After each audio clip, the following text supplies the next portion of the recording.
ስሙን ልደብቅና ላሳያችሁ። ይቅርታ ይላል።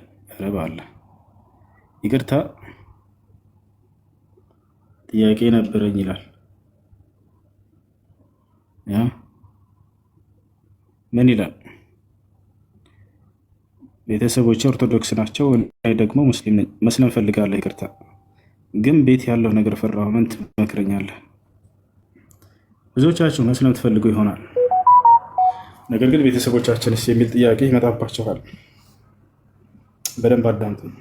እውነትን እስከተረዳችሁ ድረስ ነገ የፍርዱ ቀን ከአምላክ ፊት መቆም እንዳለ ይሄንን አስቡ። ቆም ብላችሁ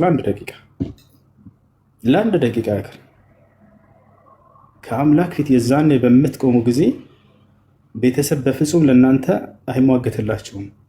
በምድር ላይ ሳላችሁ በእርሱ አምናችሁ ከሆነ እርሱ በነቢያት በኩል ያዘዛቸውን ሃይማኖት ኢስላምን ተከትላችሁ ከሆነ በዚያ ነው የምትድኑት። ቤተሰብ የዛኔ የፍርዱ ቀን ይሄ ልጄ ነው እባክህ ተወልኝ ለለላ ስለ ራሱ ቤተሰብ እያንዳንዱ ይጠይቃል። አላህ ቃሉ ላይ ሲናገር ወኩሉሁም አቲህ የውመል ቂያመቲ ፈርዳ አለ። እያንዳንዳችሁ በተናጥል የትንሣኤ ቀን ከእኔ ፊት ትመጣላችሁ ብሎ ተናግሯል። የማይቀር ነው።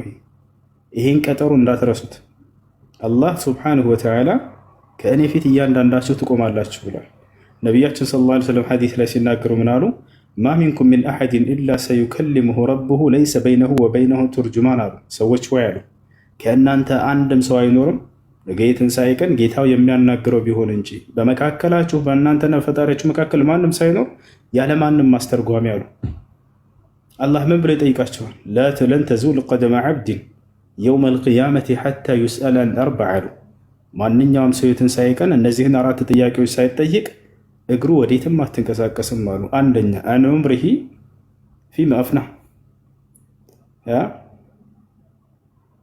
ወዐን ሸባቢሂ ፊማ አብላህ ወዐን ማሊሂ ሚን አይነ እክተሰበህ ወፊማ አንፈቀህ።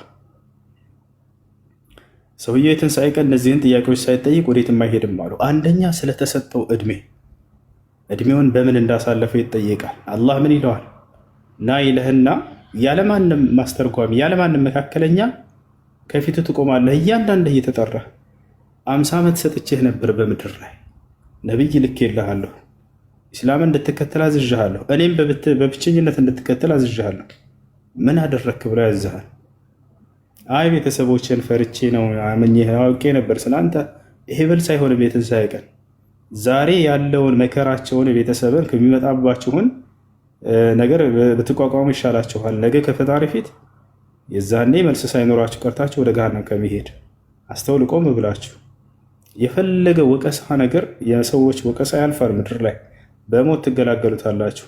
የትንሣኤ ቀን ከአምላካችሁ ፊት ግን ማፈርን አስቡ።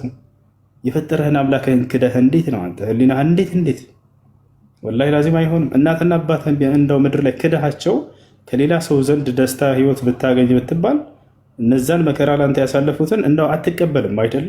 ሰው እንዴት ፈጣሪውን ክዶ እናትና አባቴ ይቀየሙብኛል? አይሆንም እንደዚህ።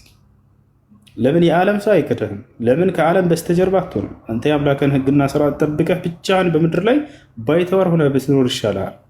ኢብራሂም ዓለይሂ ሰላም ታላቁ አብርሃም አንድ ሰው ነበር። አባቱም አገለለው። ሂድ ከዚህ አለው። አማልክቶቼን የምትክድ ከሆነ አንዱን አምላክ አላህን ብቻ አምልክ የምትለይ ከሆነ ቀጥል ከዚህ አለው። ኢብራሂም ሄደለት። ብቻውን ቀረ ኢብራሂም አንድ ሰው ነው ብለው ሰዎች ሲያስቡ ቃሉ ሰሚዕና ፈተን የዝኩሩሁም ይቃሉ ለሁ ኢብራሂም፣ አንድ አብርሃም የሚባል አንድ ወጣት እያሉ እርሱ አማልክቶቻችንን በክፉ ሲያነሳ ሰምተናል አሉ። አንድ ወጣት ብለው ገለጹት። ፈሁወ ዒንደ ናስ ፈተህ ወዒንደ ላሂ ኡመተን።